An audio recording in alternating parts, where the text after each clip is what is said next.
What is happening, everyone? Welcome back to another video, and it's been a while, but this is the start of a new series called Project Smokey, based off this smoke transparent shell. You guys can stick around for stages 1, 2, 3, 4, and 5, which are indicators of how easy and hard things might be. It's going to be the ultimate PSP build, and it's going to be quite the journey. We got a lot of things to actually install and upgrade, and a lot of them are going to be competing for the same space. I've got these two PSPs from Japan, as well as this one. These are recent. These ones are pretty battered up, but this one is in a much worse condition. So we're going to be seeing how far we can push this thing to build pretty much the ultimate PSP 1000.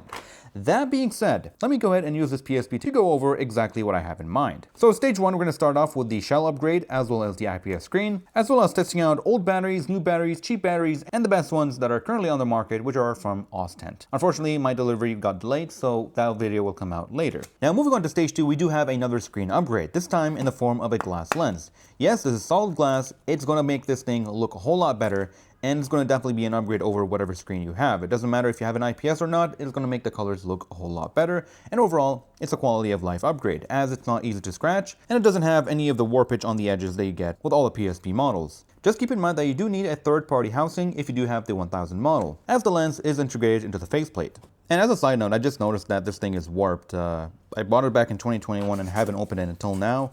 And it kind of reminds me of that one meme with the graphics card that looks like it was ran over by a car or something. So next up for stage 2, we do have this thumbstick for the 3DS XL that we will be retrofitting on this thing right here. And I'll try to show you guys how to do it for the 1000, 2000, and 3000 models. So there's going to definitely be an upgrade. It has a dimple, it's concave, it's rubberized, and it's a bit bigger, so it should make life a whole lot better using the thumbstick, especially when things get sweaty. And yes, we'll also be doing the usual PS Vita thumbstick mod, which is what most people do, and we'll also compare it to the 3DS upgrade and see which one works out better. Moving on to stage 3, we have wireless charging that will be implemented right over here. And I am thinking of having some kind of RGB ring going around here, which will look pretty dope. And speaking of charging, we do also have the Type-C connector, which will be installed where the infrared sensor is, and it will provide us with power and data. And if possible, I've still got to do some research and some testing, also get the HDMI to actually output through the Type-C. And if we could do that, that would be a miracle, but stick around to find out if that will ever work. And finally, for stage 3, we do have the sound reactive LEDs, which are going to be pretty straightforward. You just connect them to the speakers, and that's it. Now, it's pretty straightforward on the 2000 and 3000 models, which I have done back in 2009. Here's a quick clip.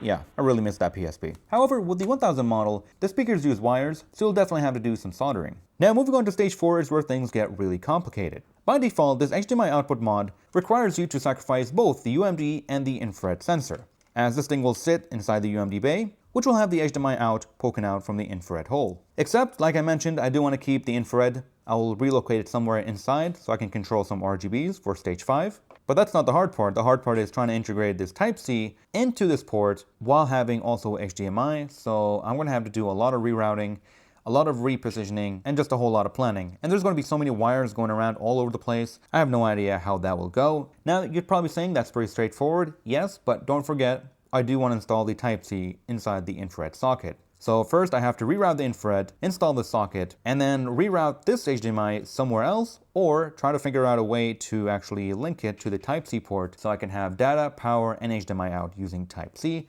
which I think will look and be very elegant. We'll see how that goes. It's going to be a very tough one. In fact, that might end up going in stage 5, as that is pretty complicated. We'll see how things go and how we categorize things, but for now, that is what I have in mind. Now finally, for stage 4, I do want to upgrade the speakers. The speakers on the PSPs are not that great. They're missing bass, volume, and I believe they could definitely use an upgrade. So here in my hand, I have some LG G4 speakers, which I'm very fond of, and I remember having a really nice bass, as well as 2 iPhone 13 Pro Max speakers.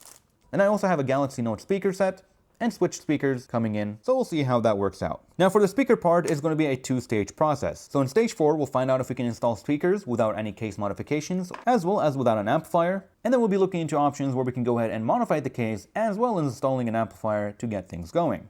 Don't forget, we're also going to have a bunch of LEDs installed here, and we do want to actually pump out a bit more power to power those LEDs alongside with the speakers, and all that has to fit inside here. So it's going to be a whole lot of wires still going around. We're going to be installing this Bluetooth 5.1 audio out. Also for stage 5, we're going to be installing these micro RGB controllers. They're very small, they should fit in there, but the problem is controlling the colors. Now we do have ones with buttons on them, so I have to find some place to put the buttons. We also have models that use your phone to control, and ones that will be using a remote control, which you can use a remote to point at your PSP and get things going.